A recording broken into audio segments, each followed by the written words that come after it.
Hey guys, in this video today I'm going to give you 5 tips for growing amazing citrus trees in containers. Let's get into it. So this is my Meyer lemon tree on the right, and when I purchased it about a year ago it was looking really bad, but over time I've nurtured it and now it looks amazing, and it's even got fruit on it even after 1 year. The tree has doubled in size, if not tripled. So in this video today I'm going to show you 5 amazing tips for growing amazing citrus trees. Okay, so tip number 1, and that is using a well-draining mix for your citrus containers. So the one I'm using here is called 511. Now this is 5 parts of composted pine bark, and that resembles a very dark chip type humus product. So now we're adding 1 part of sphagnum peat moss. Now you can also use coconut coir. Now the reason why we do this is so we can provide some moisture retention for the base mix, because if we didn't add that, it wouldn't hold any water at all. Now the last ingredient is 1 part of coarse perlite. Now the reason why you want to use coarse perlite is because the larger the perlite size, the more it acts as a draining element. So if you can actually find jumbo perlite, that's even better. Make sure when you mix all these ingredients together that you wear a mask. So if you guys don't have a wheelbarrow like me in this video, then you can also mix this entire recipe on the concrete floor and then just scoop everything up and put it into a bag. So now the 511 soil that we've just made is thoroughly mixed, and we're going to start putting it into the container. So everything is going into a 40-litre cream pot, and that's about 10 US gallons, and this is the perfect size because this will last you about 2 or 3 years before you can even decide on putting it into a larger one. And it might lose a little bit of root system, but that's okay. So that's looking really good. I'm going to go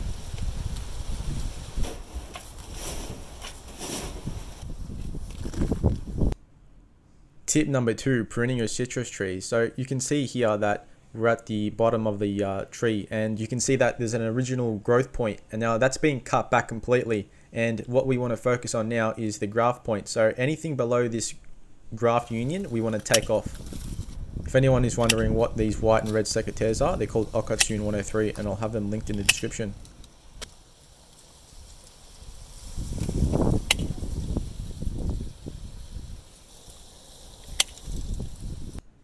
So now that the bottom is being taken care of, we want to move over to the top. Now you can see that I'm focusing on the central area here, and I'm just removing 1 limb that's blocking the airflow. So I'm going to take that out. Now we're going to take out any long limbs that might get destroyed by the wind. So what we're going to do is just cut these back to a more appropriate level. So tip number 3, that's going to be about feeding your citrus tree. So you want to do this once a month, and in order to encourage this new growth here that you can see, you want to use a nitrogen rich fertilizer. So what I'm adding here below is a pelletized chicken manure. So this is obviously composted, and I'm just putting it around the entire base of the tree. So this has an NPK value of 432, and it contains just about every other trace mineral and micro element that you might need. If you guys have a tree that is lacking and not really doing anything, or you have a freshly uppotted tree like here, then what you want to do is, in addition to the pelletized manure, you want to add both blood and bone meal and worm castings, and that's going to help the tree really get back on track. And you just want to make sure that you mix these 2 ingredients into the top layers of the soil because they need moisture to break down.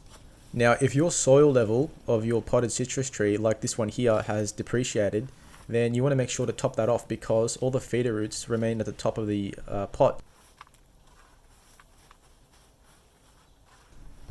Now if you're in the warm part of the year, like me here in Australia, then you want to make sure also to use a mulching product. Now what I'm using here is a pea straw mulch, and now because this is white, it's going to reflect any heat that comes onto here, so this is going to keep the moisture locked in longer and protect those feeder roots at the top. So when you fertilize next time, you want to pull back the mulch, add your fertilizer, and then put it back on top, and that's going to keep everything moisturized and ready to break down. So when your tree starts flowering and eventually that flower turns into a fruit, you want to use a potassium based fertilizer, and that's going to help with the production of fruit quality you get. Not only does potassium increase the amount of fruit you get, but it increases the sweetness. So always use a potassium based fertilizer when fruiting. So just another tip, you can also feed the tree through the leaves, and that's called foliar feeding.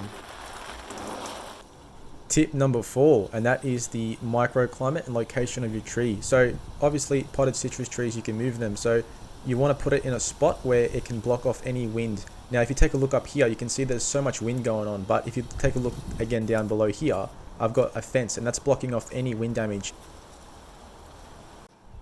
Tip number 5, and that is watering your citrus trees deeply once a week. To check if the tree needs water or not, you can just quickly pull back the mulch and have a look at the top level of soil. Now, each stage of the lemon tree is going to require different levels of water. So on the left, you can see a very young tree, and this one doesn't need as much as water as the one on the right, which is in its flowering and fruiting stage.